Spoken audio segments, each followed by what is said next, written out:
బాహుబలి వంటి భారీ block buster తర్వాత ప్రభాస్ చేసిన సాహో ఓహో అనిపించలేకపోయింది. రాధే శ్యామ్ బాధే మిగిల్చింది. అది ఆదిపురుష్తోనూ కొనసాగింది. అయితే ఆయా చిత్రాల్లో ఏదైతే మిస్ అయిందో సలార్తో అదే పటిష్టంగా పట్టుకొచ్చి ప్రేక్షకుల ముందు పెట్టారు ప్రభాస్. తన కటౌట్కి తగ్గ క్యారెక్టర్ పడితే అద్భుతమైన స్క్రీన్ ప్రెజెన్స్తో ఆ పాత్ర పవర్ని అమాంతం పదింతలు పెంచేయగల ప్రభాస్ సలార్లోని దేవా రోల్తో ఫ్యాన్స్కి ఫుల్ కిక్కిచ్చేశారు. తల్లితో సౌమ్యంగా, స్నేహితుడితో స్వచ్ఛంగా నడుచుకునే దేవా పాత్రలోని చిన్నపాటి అమాయకత్వం ప్రభాస్ తీరుకి అచ్చంగా అతికినట్లు సరిపోయింది.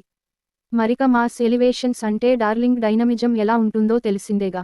ఓవైపు యాక్షన్ ఎపిసోడ్స్లో అదగొడుతూనే, మరోవైపు ఎమోషనల్ డ్రామాలోనూ ఆకట్టుకున్న ప్రభాస్ ఓవరాల్గా రెబల్ స్టార్ నుంచి అందరూ కోరుకుంటున్న అసలు సిసలు ట్రీట్ ఇచ్చారు. అభిమానులకేనా, అందరికీనా?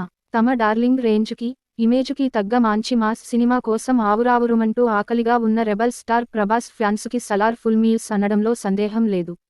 అయితే అభిమానులకేనా, అందరికీనా అనడిగితే, వయోలెన్స్ పట్ల బాగానే మోజు పడుతోన్న మన ప్రేక్షకుల తాజా అభిరుచి సలార్కి ఘన విజయాన్ని అందించే అవకాశాలు పుష్కలంగా ఉన్నాయి.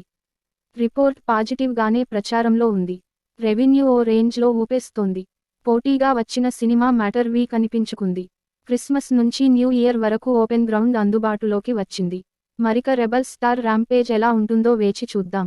ప్రభాస్ మరియు షారూఖ్ ఖాన్ల సినిమాలు బాక్సాఫీస్ వద్ద కలెక్షన్లు వెల్లువెత్తాలని ఆశిద్దాం.